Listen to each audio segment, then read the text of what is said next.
A paz do Senhor, queridos. Estamos iniciando mais um podcast de seu canal EBD Fácil e Motivadora. E na podcast de hoje nós comentaremos a lição de número 11 das lições bíblicas jovens, que tem como título: Quem segue a Jesus frutifica no reino de Deus. Amém? Dando prosseguimento ao nosso estudo bíblico deste trimestre, o qual estamos estudando imitadores de Cristo.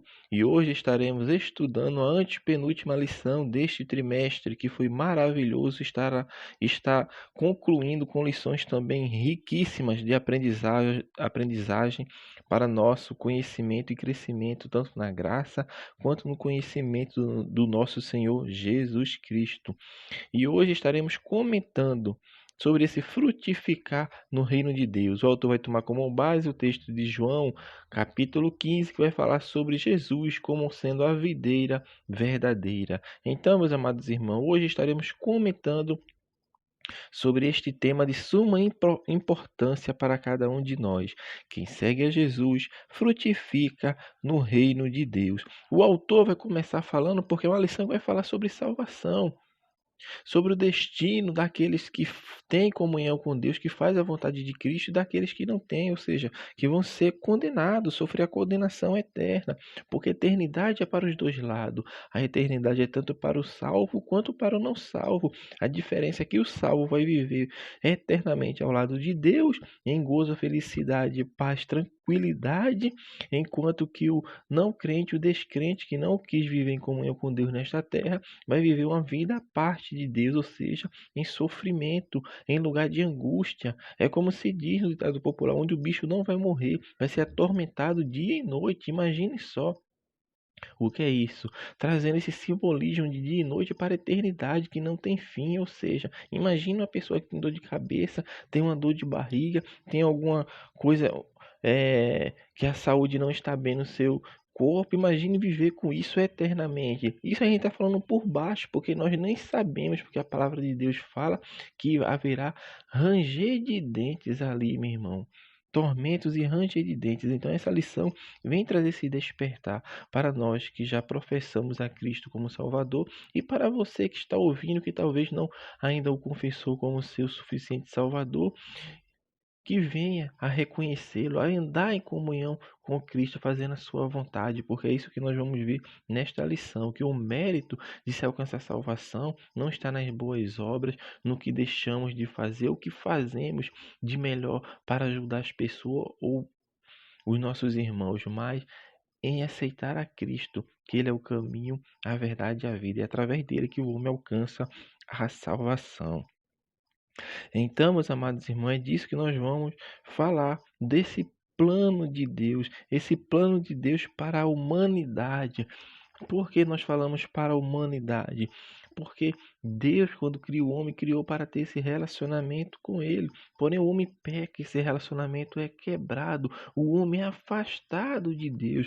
E Jesus vai usar novamente a figura da vinha para mostrar esse reenxertamento. Ou seja, estávamos separados de Deus, mas através de Cristo, que é a videira verdadeira, nós temos relacionamento diretamente com o lavrador, com o agricultor, que é Deus. Então, Cristo, meu irmão, é o mediador entre Deus e os homens. Então, vamos falar sobre isso. E o autor fala sobre essa imagem da vinha, a vinha e o grande vinhateiro. O interessante de se notar que ao longo das Sagradas Escrituras, nós percebemos que é uma imagem usada muitas vezes por Deus para mostrar que Deus tinha um relacionamento com o seu povo, e mostra que é como se o seu povo fosse a vinha, como não é? O seu povo é a vinha dele e Deus é o agricultor. E isso nos leva, meu irmão, a perceber e a ver e a enxergar isto, que Deus, como agricultor, como lavrador daquela vinha, é o Deus que cuida. Por isso, ao longo dessa Sagrada Escritura, nós vemos isso, Deus cercando o seu jardim, cercando a sua vinha. Por quê? Porque Deus está sempre a proteger. Porém, meu irmão, os israelitas não dão crédito àquilo que Deus tem feito com eles. Daí vem essa imagem dessa vinha, dessa árvore agora que produz frutos amargos. O Senhor cuidou, o Senhor podou, o Senhor protegeu, mas produz fruto amargo. E esse fruto amargo mostra o quê? Aquilo que o povo produziu, idolatria. E a idolatria, meus amados irmãos, foi esse ato pernicioso, o principal ato pernicioso cometido por Judá pelo povo de Israel. Por isso Deus deixa o povo ser levado ao cativeiro para ser curado da idolatria que assolava o povo de Deus. Deus levanta profetas, sacerdotes, homens de Deus que têm compromisso com Deus para anunciar ao povo o caminho que eles devem trilhar, o caminho que eles devem voltar. Mas o povo dá as costas para Deus. E a idolatria, meu irmão, é um pecado que Deus não tolera. Porque Deus criou um homem com capacidade de raciocinar, de pensar, e a idolatria está negando ser a imagem e semelhança de Deus. Então o povo de Judá rejeita a Deus e rejeita a sua proteção e o seu cuidado, porque eles eram como a vinha do Senhor e Deus como o lavrador. Então Jesus vem agora e toma essa imagem que é tão presente no povo de Israel e traz agora para o seu ensinamento, para ensinar metaforicamente o que ele estava querendo mostrar para o povo. E Jesus vem e apresenta o plano divino, e o plano divino que Jesus vem e apresenta é esse: é a restauração desse relacionamento com a humanidade que foi perdido. Mas Cristo vem e fala: eu sou a videira verdadeira e meu Pai é o lavrador. Vocês são os ramos. Vocês são. Jesus estava dizendo: eu vim para que vocês pudessem novamente ter contato com Deus, ter comunhão com Deus, porque vocês que são os ramos e eu sou a vinha. Então se conectem, estejam em comunhão com a vinha, ou seja, estejam em comunhão comigo, porque sem mim vocês não têm a capacidade, a autossubsistência de viverem. O ramo para viver tem que estar enxertado na vinha. Jesus estava dizendo: para vocês terem vida, para vocês fazerem alguma coisa, vocês têm que estar em mim. Se não estiver em mim, não tem comunhão com o Pai. E para estar em Cristo, deve sim ter comunhão com Ele e com o Pai, porque estando na vinha você vai receber os nutrientes necessários que o ramo precisa, você vai receber tudo aquilo que é necessário para a subsistência. Então, trazendo essa imagem de vinha, Cristo está mostrando isso, que sem Ele nada podemos fazer, e é isso que ele fala também em João, no capítulo 15. O autor também vai falar sobre cortes e podas. Nessa parte aqui que o autor vem falar, ele vai trazer essa reflexão a respeito da necessidade individual de comprometimento com as múltiplas tarefas do reino. Jesus estava ensinando sobre a frutificação no reino, sim. E o mestre vem mostrando metaforicamente, como nós estamos falando, e vai um pouco além. Porque nós falamos que ele vai um pouco além, porque ele vai trazer duas questões que são extremamente importantes no reino de Deus.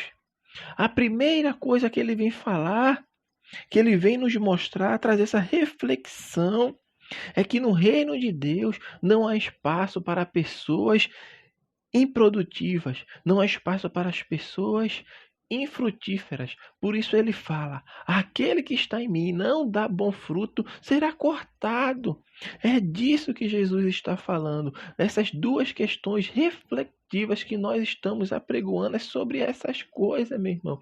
Que Deus nos chama para estar em comunhão com Ele, para sermos produtivos. Então, é duas questões importantíssimas que nós não poderíamos deixar passar. A primeira é essa, que Deus nos chama para sermos pessoas frutíferas. E a outra é que quem é infrutífero no reino de Deus não tem espaço, vai ser cortado. Então, essas duas questões, meu irmão, você não pode deixar de falar na sala de aula. Duas questões: que o reino de Deus não tolera pessoas infrutíferas, improdutivas, e tem as pessoas frutíferas, as pessoas produtivas. É o outro lado. Porém, essas pessoas que são produtivas, que trabalham em colaboração com o plano de Deus na terra, que o plano de Deus é esse: salvar o homem, que o homem venha ter o pleno conhecimento da verdade. Mas, porém, Jesus estava dizendo: aquele que dá bom fruto, ele vai ser podado. Ele vai ser melhorado, no sentido de que venha produzir mais frutos, meu irmão. E Jesus está falando sobre isso. Aqueles cristãos que são produtivos, que são sadios, em algum momento de sua vida, meu irmão, ele vai precisar passar pela poda. Ele vai precisar passar por uma limpeza espiritual, para que no próximo ciclo de frutificação, na próxima missão para o reino, eles sejam mais produtivos, sejam mais ricos em dons, em talentos, em ministérios. Então essas duas questões, meus irmãos, são importantíssimas para levarmos à sala de aula. O autor também vai falar sobre os princípios bíblicos como instrumento de uma poda espiritual. O autor indaga aqui como podemos melhorar espiritualmente. De que forma poderemos crescer e demonstrarmos maturidade diante de Deus?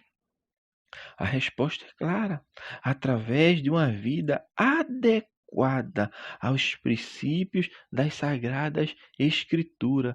Tem que estar debaixo da vontade de Deus. E a vontade de Deus, ela é perfeita, ela é boa e ela é agradável. Por isso, é vontade de Deus é que nós, meu irmão, façamos tudo aquilo que está já preconizado nas suas Sagradas Escrituras. Só seguir os parâmetros, seguir os preceitos, não para ser salvo, mas porque já somos salvos, porque a salvação vem exclusivamente pela fé em Cristo Jesus. O autor, no tópico 2, vai falar sobre princípios da comunhão, a necessidade de um relacionamento verdadeiro com Jesus. Por quê?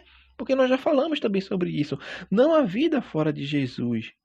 E essa é a constatação que chegamos ao refletir sobre a necessidade de um relacionamento com o Altíssimo. Por isso Jesus fala: tem que estar nele.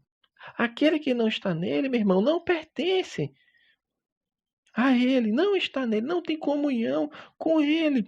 E quando nós estamos longe de Jesus, consequentemente estamos longe de Deus e consequentemente estamos fazendo os anseios da nossa alma, ou seja, não estamos em uma vida em comunhão, não estamos andando em santidade, não estamos fazendo a vontade de Deus. Por quê? Porque o que reina em um coração de um homem afastado de Deus é o pecado.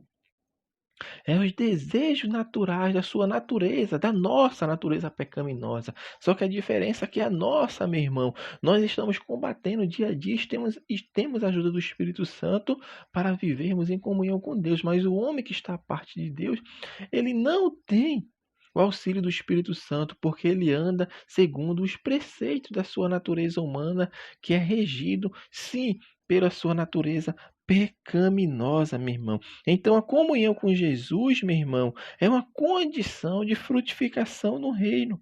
Então, ter esse relacionamento com Jesus é uma exigência, sim, uma exigência prévia para qualquer atuação no reino de Deus. Então, meus irmãos, se de fato nós queremos ser relevantes para a nossa geração, precisamos abandonar nossas vaidades. Precisamos abandonar os nossos projetos pessoais e nos doar completamente num relacionamento profundo e sincero com Deus. Ou seja, nós devemos abandonar o nosso eu e colocar Cristo em primeiro lugar. Quando se coloca Cristo em primeiro lugar, meu irmão, as coisas começam a funcionar de uma maneira mais calma, de uma maneira mais suportável, vamos falar assim. Por quê? Porque Cristo falou que o fardo dele é leve, que o seu jugo é suave. Ou seja, não estaremos isentos de ter fardo, de ter jugo. Entretanto, teremos jugo suave, fardo leve. Vai ter perseguição, vai. Vai ter tribulação, vai. Talvez seja até mais ferrenha, mas no nosso interior, no nosso viver, estaremos em paz com Deus.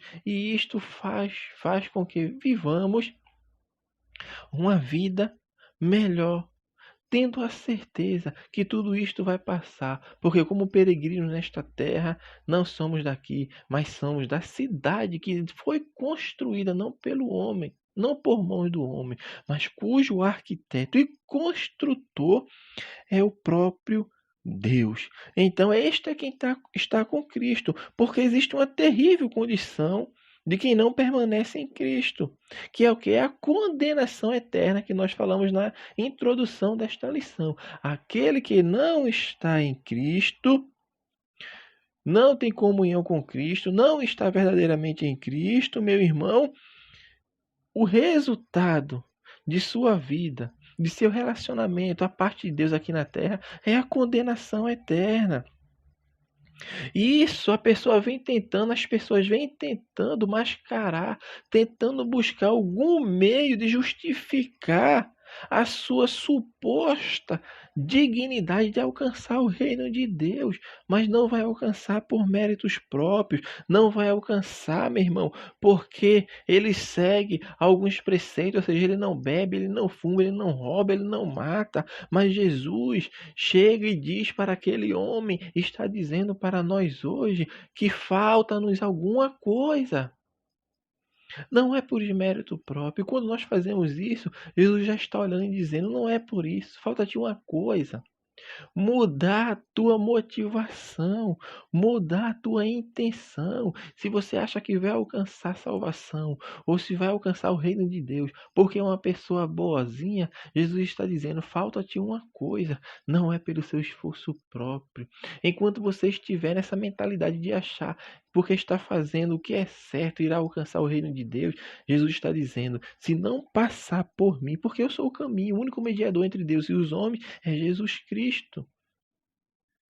Deve-se fazer as boas obras, sim, porque este era o plano de Deus para a humanidade. Mas quando o homem peca, esse relacionamento, essa comunhão, esse acesso a Deus é quebrado. E para ter acesso a Deus é unicamente por Cristo e não por boas obras. Por isso Jesus fala que Ele é o caminho, Ele é a verdade, Ele é a vida. Ele não fala que o caminho é você fazer boas obras. Não, Ele não fala isso. Que o caminho é você viver sem roubar, sem matar. Não, Ele não fala que o caminho é esse. Ele fala que isto são mandamentos que devem ser seguidos por todos os homens, principalmente pelos aqueles que professam a Cristo como seu único e suficiente Salvador. Mas em relação à salvação, Jesus fala que Ele é o caminho, tem que ser por Ele. Se não for por Ele, não se alcança a salvação eterna. Então, existe sim essa terrível condição de quem não permanecer na comunhão com Deus, que é a perdição, é a condenação eterna. E para encerrarmos, minha irmã, a nossa lição de hoje que estamos falando, ele fala no terceiro tópico sobre os impactos da comunhão.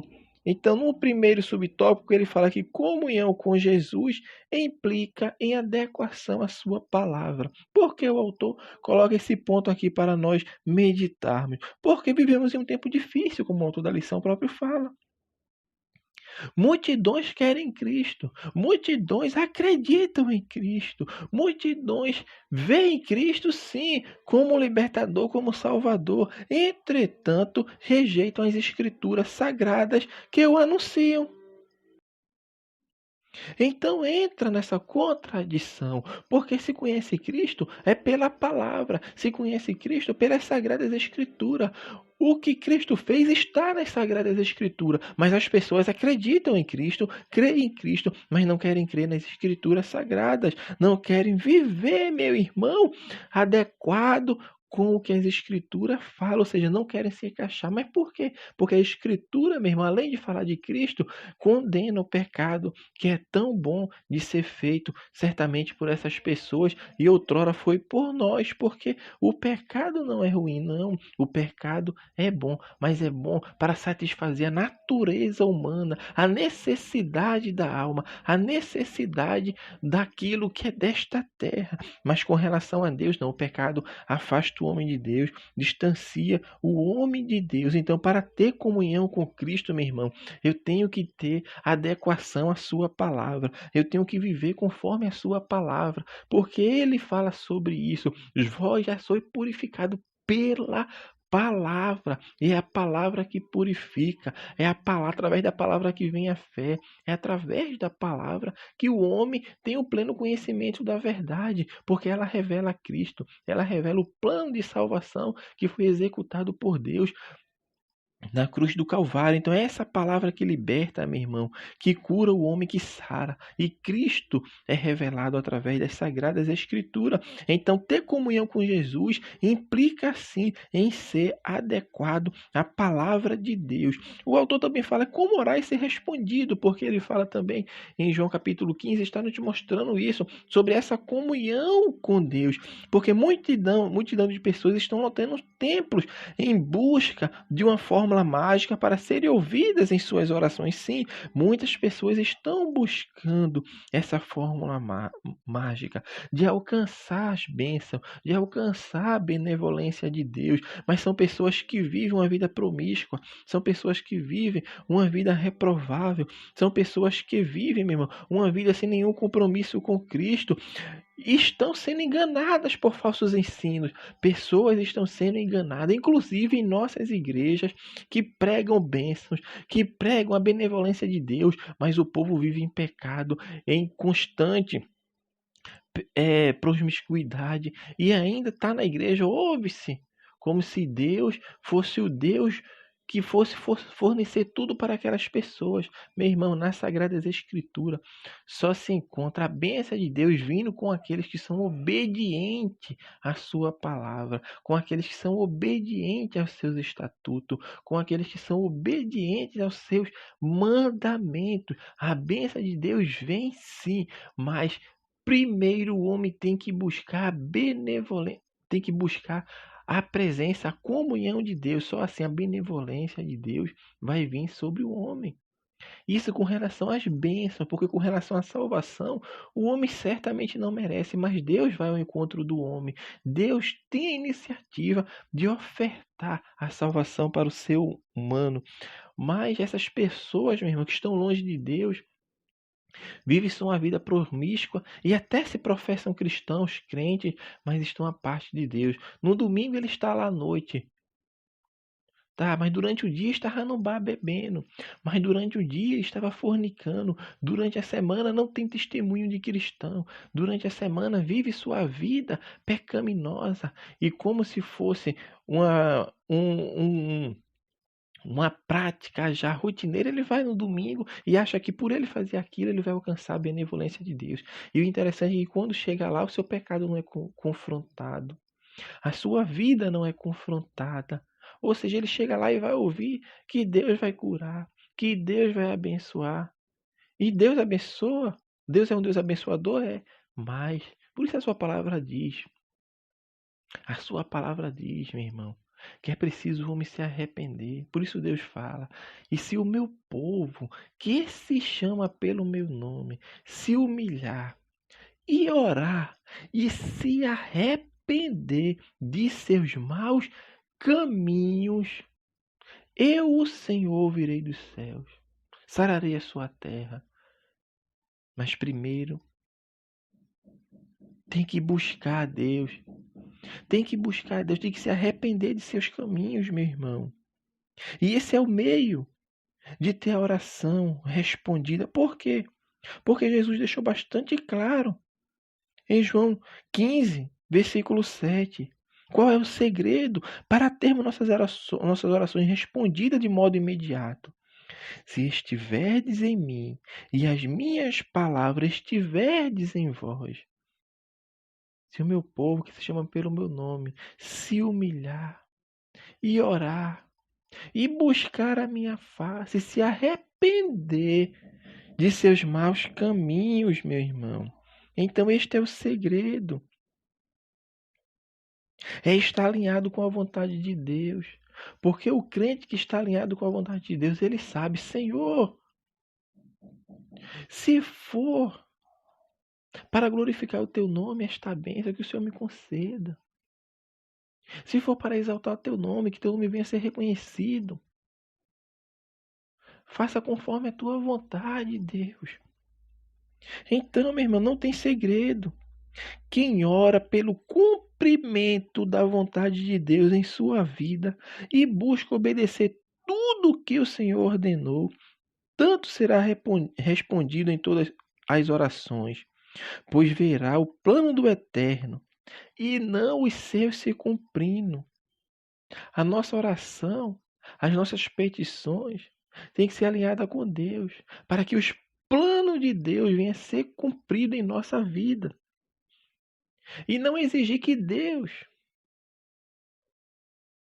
venha e cumpra o que o meu desejo, os meus planos. Por isso ele fala, os meus pensamentos são maiores do que os vossos pensamentos. É como Deus está dizendo, os meus planos são maiores que os seus planos. Busque os meus planos na sua vida. Então é isso que nós devemos orar. E isto, meu irmão, vai nos mostrar a verdadeira marca de um cristão. E a verdadeira marca do cristão é esta: ser frutífero, produzir frutos, para ser bênção para os outros. E o interessante é que nessa imagem da videira, que é Cristo, né, nós que somos os ramos, o interessante de notar é que quando os ramos dão os frutos, quem se beneficia dos frutos não é o ramo, mas outros. Quem dele se alimenta não é o ramo se alimenta da videira, porque tudo vem da videira, a qual estamos enxertados. Mas o que o ramo vem a produzir é para outro se alimentar.